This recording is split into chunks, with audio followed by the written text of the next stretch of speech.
Right, so I'm back with another episode of Top 5 Mods. I took a little trip to Far Harbor and I kinda got mixed up in a weird religious cult. They literally worship radiation. I think it's also membership for life. Anyways, I freed up some time to look at another list of top quality mods. So we're gonna get to that list right about now.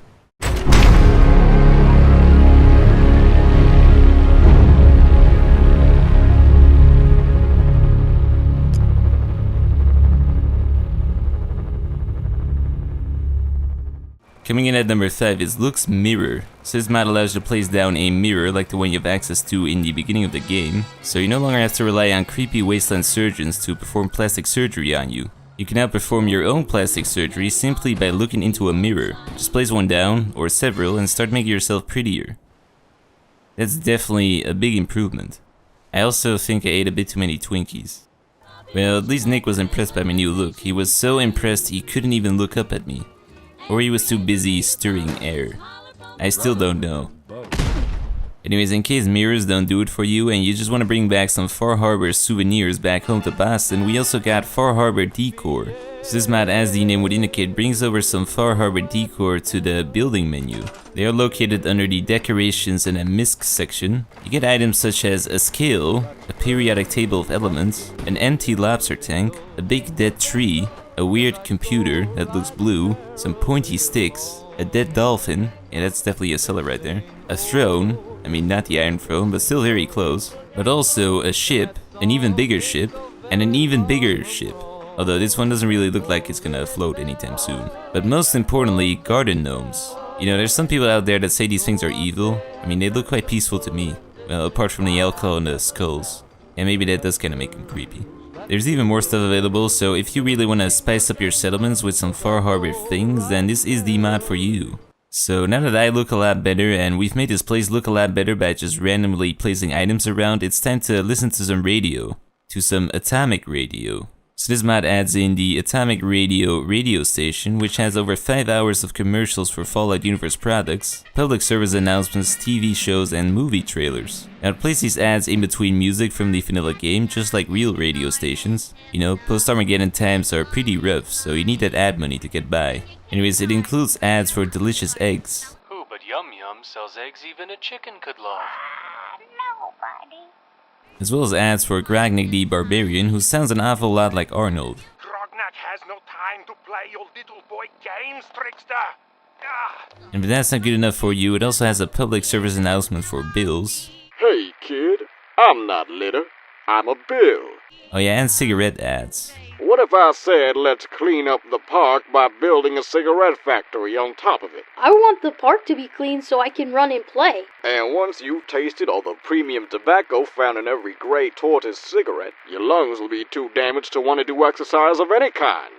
Lots of cigarette ads. You don't forget to smoke though, do you? I never forget to smoke. Oh, and this too. Golly, I wish I could have my period soon. So if you want something new to listen to, all of this stuff is really well done and lore friendly too. I also have to say these great tortoise cigarettes are pretty good. What a jolly gay old time it was before them cigarettes were actually bad for you. Excuse me. Anyway, speaking of ruining lungs, you can now do so with throwing spears. At number 3 we've got throwing weapons restored. Restored. I'm really not sure, it might be a typo. The description of this mod is also really weird actually. Anyways, this mod adds in cut throwing weapons from Far Harbor. They take up your grenade slots and pretty much work just like grenades, except instead of blowing up, you throw them. To get your hands on one of these, you simply craft them at a chemistry station under the utilities section. So first up you got the harpoon. Now to see what these things could do, I got out a happy volunteer once again. So the harpoon, as you would have guessed, seems to actually stick. Then you also got the electrified harpoon, which has some additional shock damage. And if that doesn't quite do it for you, you also got an explosive harpoon with sticks of dynamite. These bad boys explode immediately upon impact. But if that is a bit too heavy for you, you also got throwing axes. Then also throwing buzzsaws if you wanna play a deadly game of frisbee. And finally throwing knives for those who just wanna look cool. So overall a very cool mod, everything you throw is retrievable. Well, except for the explosive harpoons, cause they kinda blow up. Anyways, I was testing some more of these explosive harpoons out, and my test dummy got kind of upset. He started throwing things of his own at me. Then I had to hide in his outhouse to apply my counterattack. It works surprisingly though.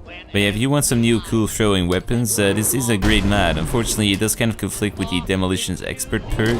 Now normally this shows your grenade arc, but with these things it kind of just forms a big green ball in front of your face, which isn't really all that useful. But if you don't have that perk, you should be fine. So if you want to look cool throwing knives, then this is the mod for you. Well, we've come to that house touring section of the week again. Last week, as you may remember, I nearly found the perfect room in the railroad headquarters, but then they decided to shoot up my cat and subsequently shot my room to shit. So now I'm looking for a new house again. I tried looking in Far Harbor. Unfortunately, old Longfellow can't keep his mouth shut for more than 5 minutes. Can't remember if I had my bath this week or not. And I couldn't see much else through the fog, so I went back to Boston. And the first thing I found was the Taffington Boathouse. So when you arrive, this house looks beautiful from the outside. Unfortunately, it does have a slight bug problem. A buggy bug problem even. But as you enter, you walk into the living room, which has some nice dead animals. But more importantly, a stocked liquor cabinet. Up on the right, you've got a nice sitting area right next to some broken glass. And right next to that, you've got the kitchen, which has some nice homegrown carrots. And upstairs, you've got a pool table, some crafting stations, and the bedroom, which has some bookshelves and a desk. A desk with a lovely Great Tortoise cigarette, the finest brand of cigarettes out there. Excuse me. The only problem is that there is no toilets in the entirety of this house. But luckily, you've got some boats and some water out front, so I guess that will do. But this house feels like a nice airy and open house right next to some water. It's the perfect vacation home. After a while though, I couldn't really handle the buzzing anymore from my floor mosquito, and I could not get rid of it, no matter how hard I tried. So I guess this still is not the house for me. So I looked around some more and I found the Underhouse Player Home. This house is located right next to Diamond City. You simply walk up to the door with liquors written above it. And off on the left, right next to the dead body, there is a safe where somebody just left the key inside. So you venture into this house and you are immediately greeted by some lovely heads on some pikes. Then you enter into the main area where you've got a stuffed Deathclaw in between two American flags. You also got a pool table and a couch. And then on the coffee table you've got a nice assortment of drugs. And then finally in the back you've got a bar with even more drugs. Off on the left you've got a bathroom along with a crafting corner with some homemade drugs, in case you were running low. At the back left you've got a bedroom with some dead animals, a kitty cat, some nice lights, and yeah, you guessed it, some more drugs. Right next to the bed there is some more drugs on the nightstand and some handcuffs. But in case you get tired of all those drugs, there is also access to beer as well as pie. So overall a nice looking bedroom, but more importantly on the desk you've got a professional cardioid microphone as well as a Great Tortoise cigarette right next to the terminal. Lastly, at the back right there is some power armor stations as well as a robot workbench, and in case you need to defend yourself there is also a weapons wall.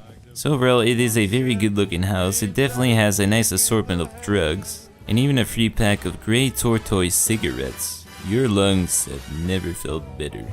The only thing this house does not have is a Mr. Pebbles poster, so I'm gonna have to pass on this house. So after even more extensive searching, I found the Gorski Cabin. Somebody really fixed this place up, so on the outside it kinda looks like shit still, but on the inside it looks pretty good. Off on the left you've got a little Doc figurine with some bottle caps, a magazine stand, and a fridge stolen straight out of the Institute. Right next to that you've got a ham radio and a little kitchen area, then a Liberty Prime figurine and a fireplace.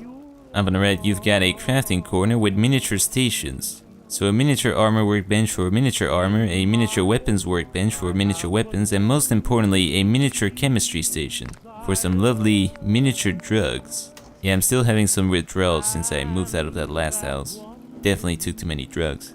Anyways, right next to the miniature corner you've got some very comfortable chairs with some beverages and a bunk bed.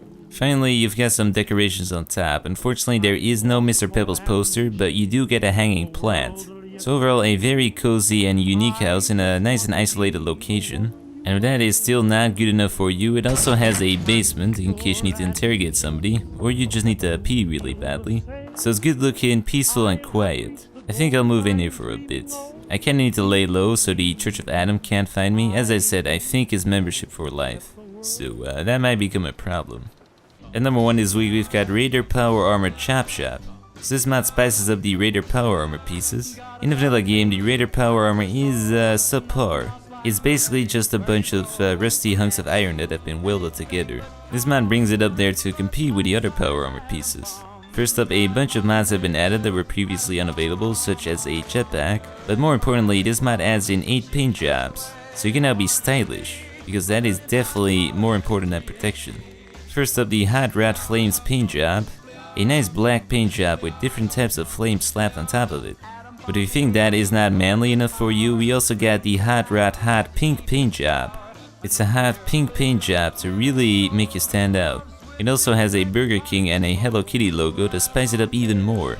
The Hot Rod Shark paint job is a nice green shark paint job. It even tells everybody that you're friendly. Detritus armor for those who are a fan of signs. A really big fan of signs. Basically, these are just a bunch of welded together signs. Next up, we've got Radstorm Graffiti. This gives you access to some nice bright green flames to really embrace the radiation.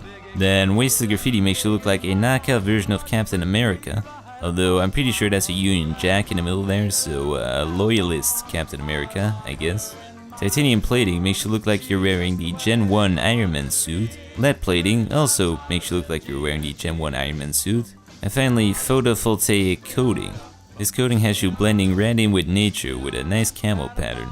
So the Raiders now definitely have some more cosmetic options available aside from just rust. But yeah, all these paint jobs look really nice, they don't feel out of place, so this whole mod just makes the Raider Power Armor something you can actually wear. Well, that was it for the top 5, but as always, we've also got some bonus mod this week. So first up we got T0R1 Victoria Standalone Companion. Supposedly, she's an escaped Courser Synth who has come to Sanctuary to finally meet you.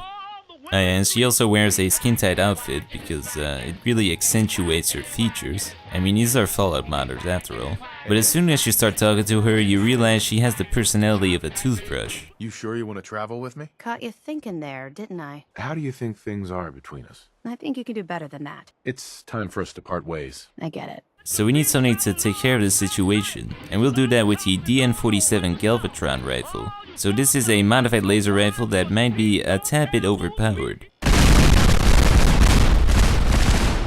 Okay, to say that this thing is a bit overpowered might be selling it short. This thing is pretty freaking overpowered. As soon as you start firing this thing, your frame rate dives straight into the floor, and my game sound can't keep up with all the explosions.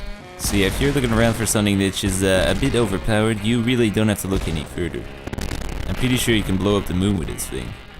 Anyways, that was it for this week's mods. Some very solid mods in there yet again. I kinda have to get back to this code business, but as soon as that's taken care of, I should be back next week with a fresh list of mods. So until then.